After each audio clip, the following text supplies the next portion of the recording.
Ang tunay na may hawak ng beat, ang trip na ito ngayong tag-init sa mga naglalakihang alon dito. Ang mga lokal at biyahero napapasayaw.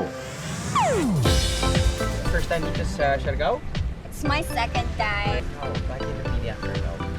Because yung tatlong island. Yeah. Pero- Especially yung surf. Especially in surf. Yeah. Because yung waves dito lang sa Siargao.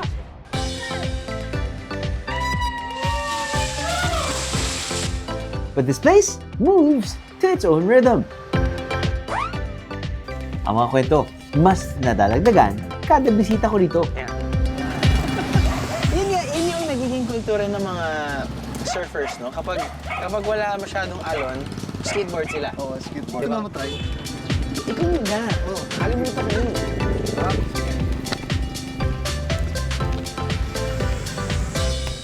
Ang sikreto ng kagandahan nito, nasa mga taong taos-puso nagmamahal sa isla.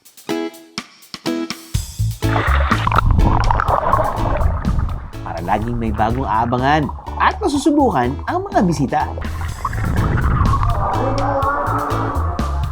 Ano, tara?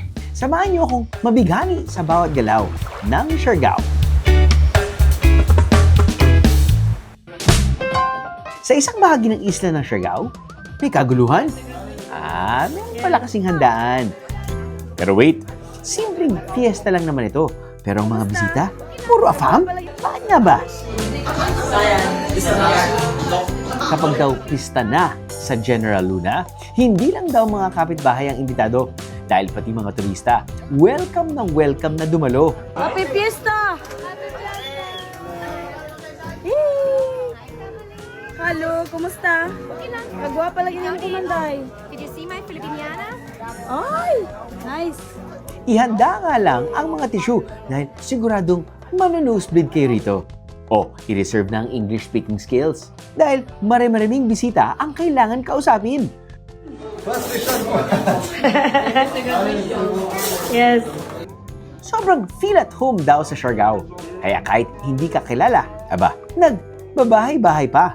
Ang pistang bukas sa lahat ng gustong dumalo. Paraan ng mga Siargao noon para may pakita kung gaano rin sila kabukas sa mga dayo dito. Kaya naman mga dayo, natuto ng mamiesta at mag-house hopping.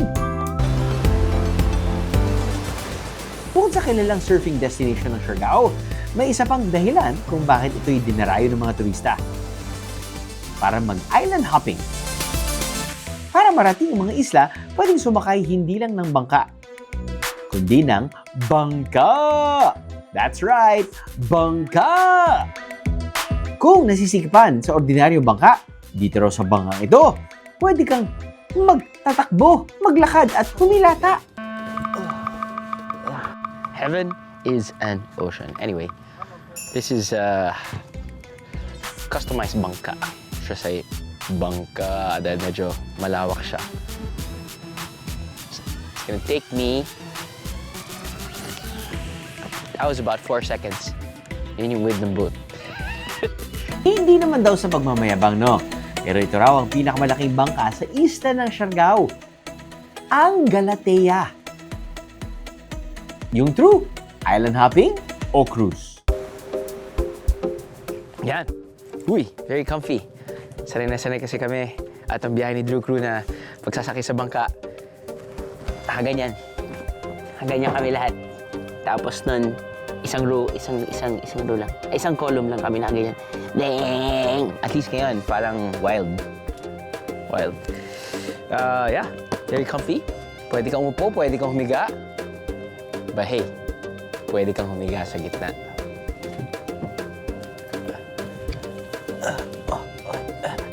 Parang siyang waterbed. Kaya from Galatea Boat, in-upgrade na nila ito sa Galatea Cruise.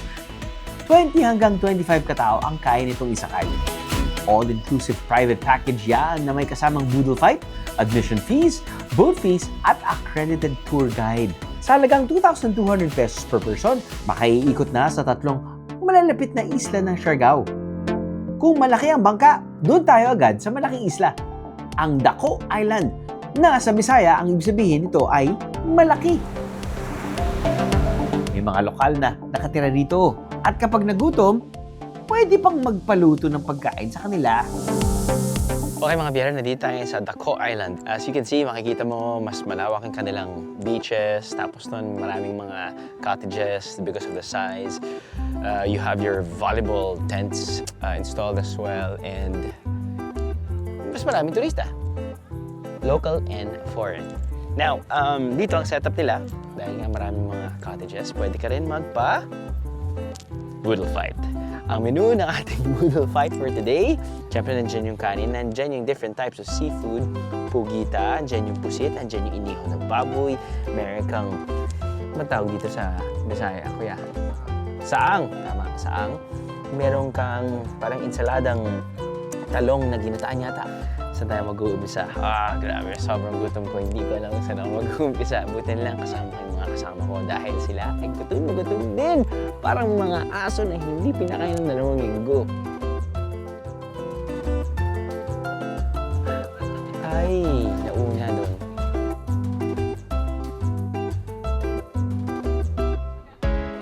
Dahil nga simple itong isla na to, at least may CR. At least may CR. Lalaki, babae, bawal dyan maligo, nakasulat. Pero dito, may tubig poso, so pwede ka dyan maghugas sa kamay, pwede ka dyan maligo. Kung sa Daco Island, may mga lokal na nakatira sa isla. Sa susunod naman ng isla, tamang peace and quiet lang. Yan ang Guyam Island. Sa unang tingin, para raw isang patak ng luha ang hugis ng isla. Kung gustong magmuni-muni, may mga cottage naman na pwede naman tambayan. Kung magtatagal dito, prepared, biheros, wala kasing tindahan sa isla na mabibilhan ng pagkain at tubig. Nice white beige finer sand than most beaches. Kaya siguro isa sa mga beaches na pinupuntahan ng mga turista dito sa Siargao. So isolated area. Siguro isa sa mga reason kung bakit pinupuntahan ito ng mga turista kapag lumilipat sila sa Siargao. Or nagbabaka sila papunta Siargao mula sa Siargao. Ito ay tinatawag nilang Guyam Island. Girls, good afternoon. Kayo po ba ay turista din? Yes. Tiga saan kayo? Cebu. Tiga Cebu? Yeah. Oh, wow. First time dito sa Siargao? It's my second time. First time? Yeah. Oh, bakit yung napili ang Siargao? Because yung tatlong island. Yeah. Pero, Especially yung surf. especially in surf. Yeah. Nagsisurf ba kayo sa Cebu din? Kasi yung waves dito lang sa Siargao. Last stop, isang isla na nagmimistulang sandbar na dahil sa sobrang liit, ang Naked Island. Maganda raw itong puntahan for swimming and picture taking, lalo na kung masusolo mo ang isla.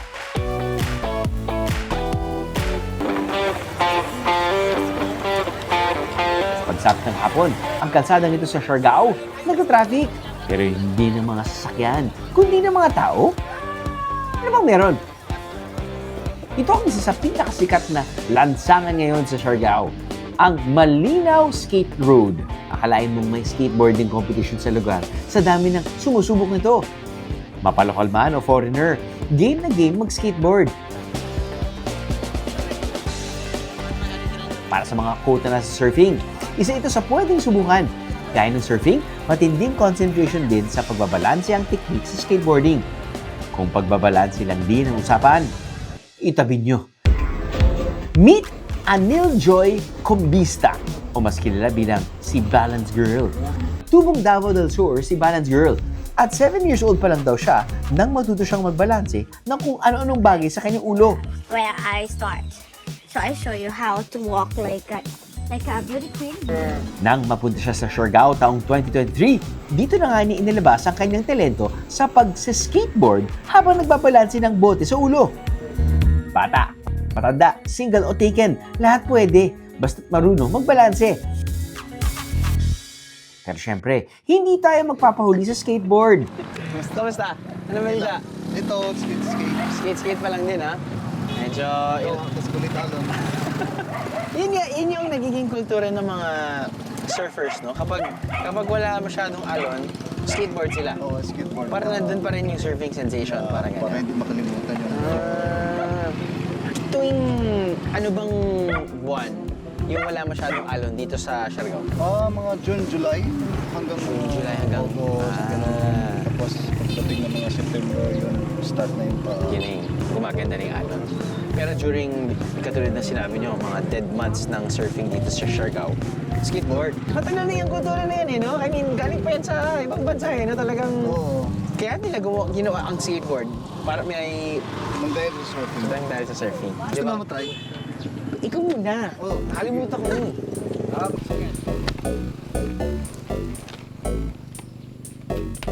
Ayan. Yan. Mas mahirap nga pag mas maliit. Meron ba kayong pinupuntahan na skateboard park dito sa Ay, Siargao? meron. Puntahan natin? Sige, O, tara. Yeah! Alright!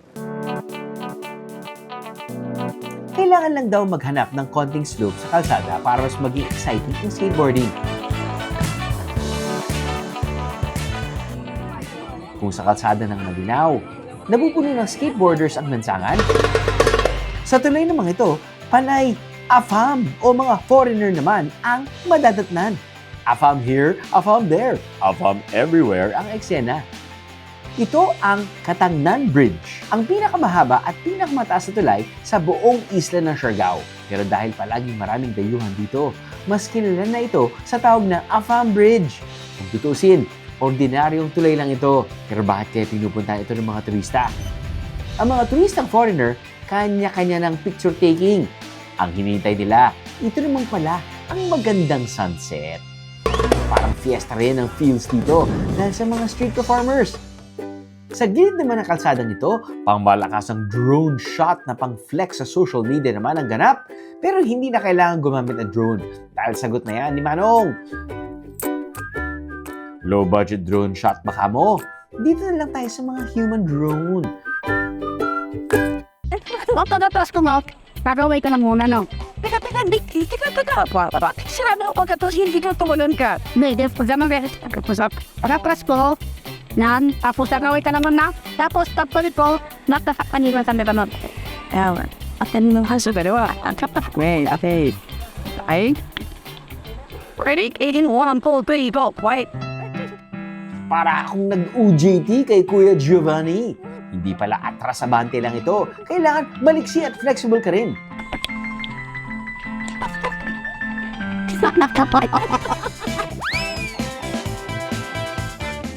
Ang ganda nga talaga ng kuha! Alam mo, ang galing ni Kuya maging cameraman. Hindi siya maging cameraman ng BND. Sir!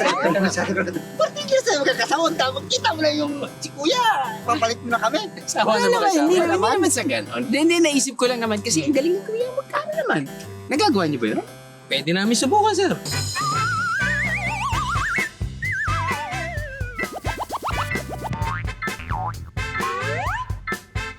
Si Kuya Giovanni ang isa sa mga pasimuno ng human drone trend dito sa Siargao. Meron lang akong titingnan. Naghahanap ako ng baterya. Kung totoong human drone ito, kasi yung mga galawan nyo talagang kakaiba yun, parang sayaw. Sayaw. Kailan po ba nagsimula ito? Yung tapos ng audit, talaga ito, nagsimula kami 2021. 2021 kayo nagsimula. Sa Tapos, kalagitnaan ng pandemya. Kayo lang mismo talaga nag-drone. nagdo-drone. Paano po nagsimula yan? Nagsimula lang muna kami sa yung biruan lang muna. Tiruan. Biruan lang kami muna sa mga kasama namin. Okay. Nag-try kami sa pangit lang na cellphone. Yung nakakahilo pa yun siguro. Oo. Nakakahilo kasi maalog yung maalog yung video. Okay. Hanggang may dumating na turista, trinay namin. Kung kailangan ng matinding effort ng human drone para sa magandang kuha, ang seashells naman na mabibili dito sa tabing kalsada, no effort required. Hindi na kailangan iluto, lagyan lang ng suka, pwede na agad lantakan. Ito ang tinatawag nilang tuway. Fresh na fresh daw yan from the river. 2017, nagsimulang magtinda ng tuway si Nanay Mernie. Sa halagang 10 pesos, matitikman na ang fresh tuway na galing pa raw sa Maasin River. Mabintang-mabinta po. Parang siya na po yung naging delicacy po namin dito sa Maasin River po namin. Kasi dito rin po kinukuha yung tuway po.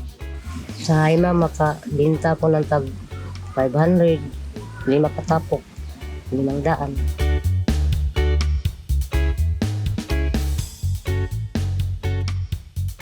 I don't know. It's interesting, but quite good. It's quite chewy. Matapos kumain ng tuway, tiyak matutuwa dahil hindi lang hayahay sa Siargao. Dahil kung kilala ang view deck na ito na playground ng mga surfer, ang mga kabataan ng Siargao, iba ang pinagkakaabalahan. Ang mga batang ito kasi, mini guardians ng mga pawikan. Sinusulong ng grupong Halian, si Wikan, ang maghikayat ng mga kabataan magpoprotekta sa mga pawikan ng isla. Madalas silang nagsasagawa ng turtle release mula sa daang-daang pawikan hatchlings na inaalagaan nila. Kasama ang mga batang lokal sa isla, naglagay sila ng cage para maprotektahan ang mga itlog ng pawikan. Bukod sa grupong ito, may isang grupo pa na tinuturuan ang mga kabataang panatilihin ang kalinisan sa kanilang isla. Ito ang grupong Paglahag Anahawan. Kaisa rin ang mga bata para gumawa ng signages na ipapaskil sa isla bilang paalala sa mga turistang dumadayo sa kanila. Ang mga grupo naman ng kabataang ito natututo na nakakatulong pa. Kapalit kasi ng libreng surfing lessons, namumulot sila ng basura sa dalampasigan. Ang nagpasimula ng programang ito, ang local surfer na si Wilmar. Paraan daw ito para matuto ang mga kabataan na panatilihin ang kalinisan sa Siargao. Bukod sa pag-aaral, nagkakaroon din kayo ng cleanup drive. Paano nagsimula? Ito siguro for the love of surfing. No? Doon talaga nagsisimula yun. No? Yun yung inano namin sa pag-surf kasi yung mga bata mahihilig sa pag-surf. Tapos inano namin, pinag-google namin yung pag-surf at saka yung pag-i-eskwela. Ba't mo naisip gawin to? Naisip kong gawin ito kasi nung una, bali na-experience ko na nakikita ko yung buhay ko noon na ganun din, parang nagsimula. Mahilig sa surfing? Mahilig sa surfing. Tapos ginagawa lang namin na kasi yung mga board, yung mga parents nila hindi makaka-afford. Kano ba umabot yung mga boards na ginagamit ng mga bata? 15,000. Mahal din. Mahal din. Brand new or more. At least may mga mababait na tao na nag-iisip na sponsoran din. Matapos makolekta ang mga basura, ang mga pwede pang gamitin o i-recycle, ginugupit-gupit nila para gawing eco-bricks.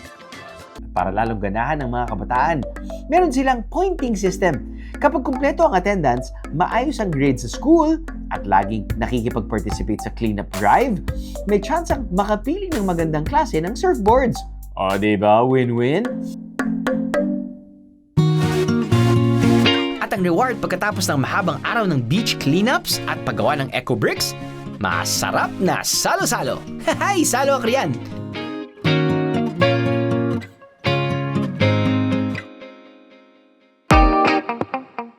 Dahil sa pagtutulungan ng mga lokal para mapanatiling maayos at malinis ang isla, paraisong maituturing ang Siargao.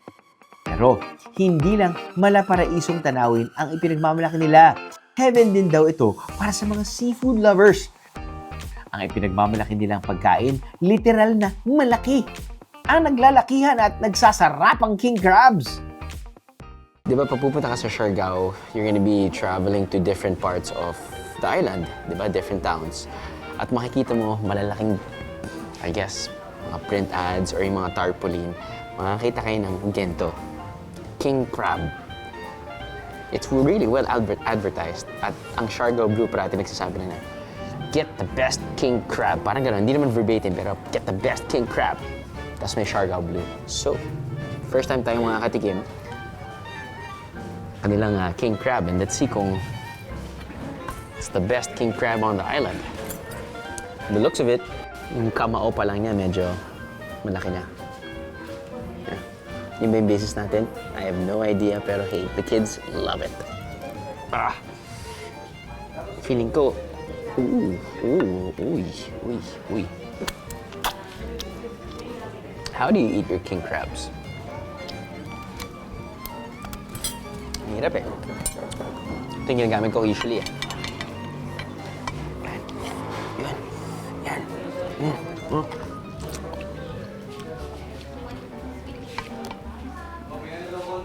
Panalo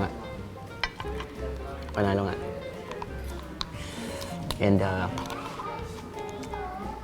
it's very tasty.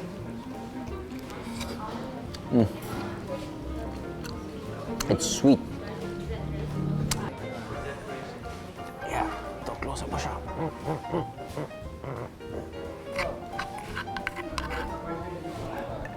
Yung sauce. Halo-halo.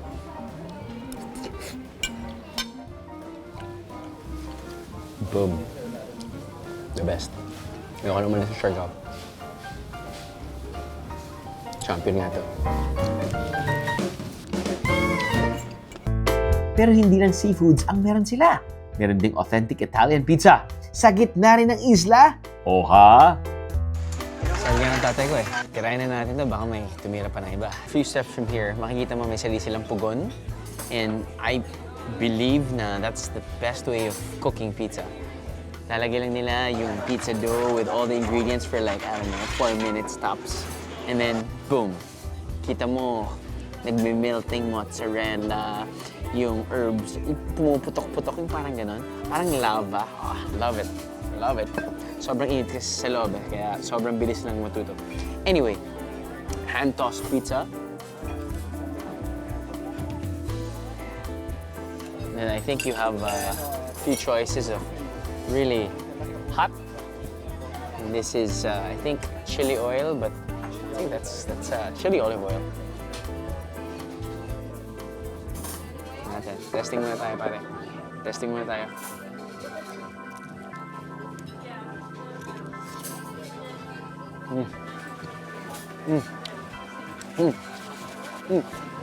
Sarap. And it's a good thing na nagsimula tayo sa margarita because yung margarita pizza is so simple. Ako kaminsan talaga, pag nag-order ako ng pizza, gusto ko lang yung cheese pizza. Di ba nalasama yung dough, yung texture ng dough, very chewy, tapos nun, matitikman mo yung cheese. That's good enough for me. Ooh. Oh, it's my birthday! No, it's not my birthday. Tingnan natin. Nilagay ako ng medyo manghang.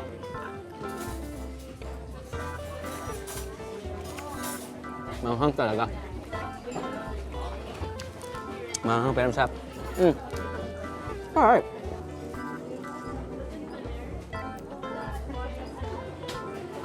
Is there really one way of eating pizza? I don't think so. I mean, who cares? You can roll it. I love rolling it. Anyway, this is prosciutto with mushroom. At least nagsimula tayo sa margarita, medyo simple. Nag-progress tayo sa mas maalat na dahil yung prosciutto. But anyway, going back to how you eat your pizza. Sometimes I roll it. I love it when it's rolled.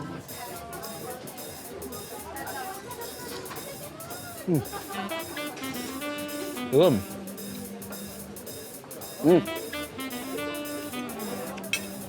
Good. Where's my beer? Sarap ng alat. Sarap ng alat. Kung paubos na ang budget kakakain at kakagala sa isla, dahil naman tayo sa isang falls kung saan 25 pesos lang ang bayad, pero only swimming na. Mula sa General Luna, kailangan bumiyahe ng 1.5 oras papunta sa bayan ng Santa Monica kung nasaan ang nag-iisang falls sa buong isla ng Siargao, ang Taktak Falls. 25 pesos lang kada tao ang entrance at 10 pesos naman sa parking fee. Mabababang bato ng falls kung gusto mong konting thrill. Pero kung people person ka naman at gusto ng masayang kasama, sagot na yan ng mga local tour guide na ng Sohoton Cove. Iga-guide ka raw niya kahit saan, kahit pa hanggang ilalim ng dagat. Sa mga hindi marunong sumisid, huwag mag-alala dahil si Kuya na ang bahalang tumulak sa'yo pa ibaba. Hehehe. Pwede ka pang ma-fall dahil sa assurance ni Kuya. Ulit. Relax lang mga. Ginawa sa dako. 1, 2, 3, go. And boom! Nasa ilalim ka na. Huwag mag-alala dahil nakaalala yung mga tour guide hanggang makaahon. O diba? Feeling mermaid ka dyan? Talagang mapapaswim. Swim ka talaga sa ilalim dahil sa ganda na makikita underwater. Yun nga lang, lagi mong kasama si Kuyang tagatulak sa'yo. Dead mo na sa aesthetic. Ang mahalaga, may kuha sa ilalim. Pero kung hindi pa talaga pang free dive sa dagat, dito na lang muna sa isang natural swimming pool. Pero ang twist, nasa loob daw ito ng isang kuweba. Ito ang Tayangbang Cave Pool. Alamig siya. Kung saan-saan ka raw muna isusuot, umpisa pa lang, challenging na. Pero pagdating naman sa gitna, medyo maluwag-luwag na. 2 ruta ang pwedeng lusutan sa loob ng kuweba. Mas mahirap na ruta, lagpas tao ang tubig. Mas madaling daan naman, hanggang dibdib lang ang tubig.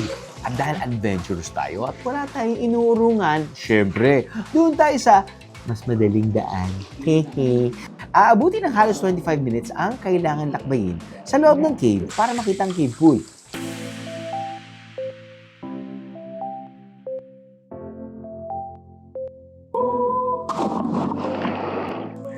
Pwede mag-dive mula sa platform para may konting thrill.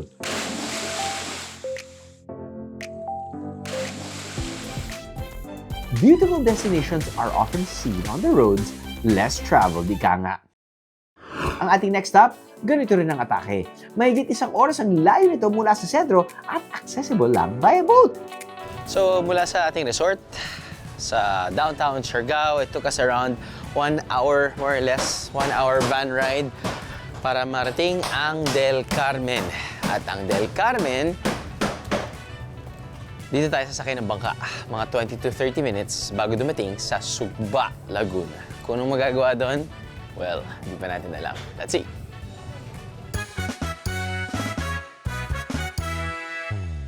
Pero bago tayo tuluyang mahumaling sa ating destinasyon, konting trivia lang muna tayo. Dito raw kasi sa mangrove area na ito, matatagpuan ang largest crocodile species, hindi lang sa Pilipinas, kundi sa buong mundo. So I guess ito yung isa sa mga destinations na pwedeng puntahan ng mga turista kapag naghahanap sila ng mga activities katulad ng kayaking and the likes. Na kailangan medyo very flat yung tubig. Yun nga naman talaga nagagawa ng mga lagoons, no? And apparently, itong lagoon na to ay ito na siguring nearest from downtown Siargao, kung dun kayo nga naka-check-in. The next will be, I think, 2 hours away, which is mga Soton? Yeah, Soton. And Bukas Grande. Bukas Grande, correct. Yan. Okay niya, wala pa masyadong tao. Hindi ko alam kung maaga pa. Hindi ko alam kung dahil hindi pa weekend.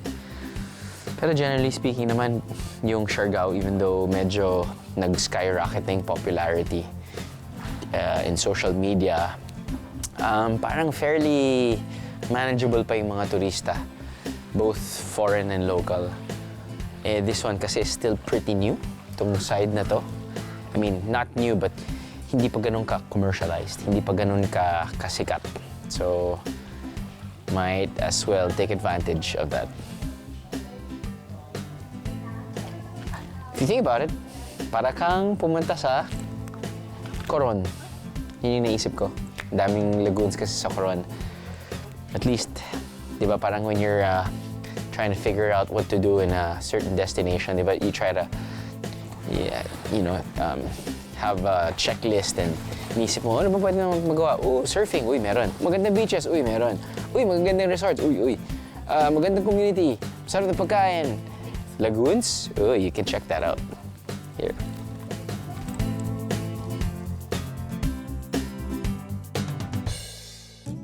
Kahit gaano pa man kaganda ang lagoon, hindi ito palaging bukas sa mga turista. May mga panahong kailangan itong magsara para makahinga ang lugar. At balita ko daw na meron daw kayong ginagawa para mapanatiling yung kagandahan dito. Oo.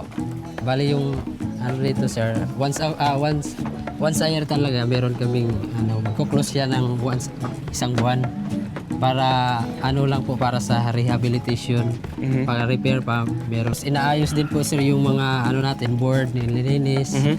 Lahat ng dapat ayusin kasi siya, ginagamit siya isang taon eh. Kaya kailangan medyo mag-relax din siya mga 1 month para maayos lahat. So, 1 month every year. Kailan po yan? Mula January pala, January to February. Okay. So, medyo kahit pa paano off season Opo. para at least yung mga ibang buwan na maraming turista, kahit pa paano kumikita rin kayo. Oo. Okay. Hindi rin pwede mawala sa inyong Siargao 101 tour ang island hopping activities. Karaniwan itong ino-offer sa mga turistang gustong masulit ang magagandang beach ng isla. Pero dahil nakailang balik na kami dito, naghanap kami ng iba pang beach na hindi pa namin napupuntahan. Galing Dapa, sa isang 15-minute boat ride mararating na ang Corregidor Island. Hindi karaniwang kasama sa island hopping packages ang Corregidor Island.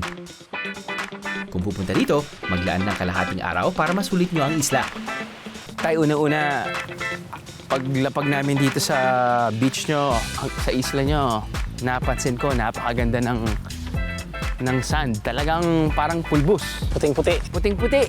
Balita ko rin po kayo po'y binigyan din ng, trabaho ng gobyerno na kayo na yung mag-aalaga mismo sa isla. Tama po ba? Kami nag-duty dyan sa sanctuary namin. Kahit pa paano, ito na rin nagiging source of income nyo. Kumikita kami sa snorkeling. Oo. Mag-surfing. Bakit po importante na nagbibigay kayo ng kahalagaan na ipanatili yung kalinisan ng lugar? Kasi po, para naman sa kinabukasan ng aming mga anak, sa susunod na mga henerasyon. Opo. Bilang mga miyembro ng Corregidor Fisherfolks Association, tungkulin nila ang pangalagaan hindi lang ang isla, kundi pati ang ilang bahagi ng dagat na nakapalibot sa kanila. 24/7 ang ginagawa nilang pagbabantay sa sanctuary para raw maiwasan ang overfishing dito. At dahil nga napapanatili nilang maganda ang dagat, ginawa na nilang tourist activity ang snorkeling sa kanilang marine sanctuary. Bukod sa snorkeling at tree planting, pwede rin kayong umakyat ng bundok. Yup, you heard right. May bundok dito, Bieros. Yakan-yakan nyo ang 13-minute hike paakyat dito. Napakasarap ng experience dito sa Maui, Hawaii. Dito to. Actually, dito ako sa Maui for some World Championship event ng triathlon. Ganito yung itsura nun, sa totoo lang. But, kapag hindi pa kayo napunta sa Hawaii, pwede nyong i-compare to sa Batanes. Yeah, small taste of Batanes, which is 30 minutes away from your beloved Siargao. Now, sa Siargao Island, alam nyo na marami na kayong pwedeng puntahan eh. Dami ng activities. Corregidor Beach, dito sa Casulian Island. Parang ito yung makikita mong may bundok. Hindi naman masyado mataas, pero it's just high enough and beautiful enough na pupuntahan nyo. Pero bihira lang yung makakapunta kayo sa isang lugar na may beach at may konting bundok. It's the best of both worlds. So, Casulian Island is a really good option if you are visiting Siargao.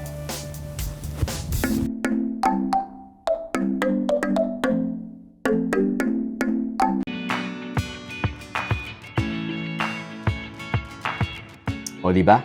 Parang tayo lang biheros, hihinga lang ng saglit. Minsan, kailangan din huminga ng isang lugar para mas maraming bisita ang makakita ng ganda nito.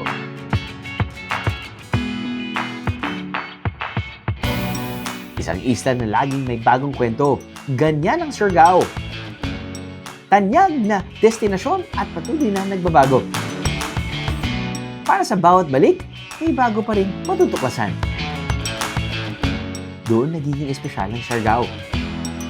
Hindi lang basta islang pinupuntahan, kundi may hatid na galaw na talagang sasabayan at pakiramdam na gugustuhin mong balik-balikan.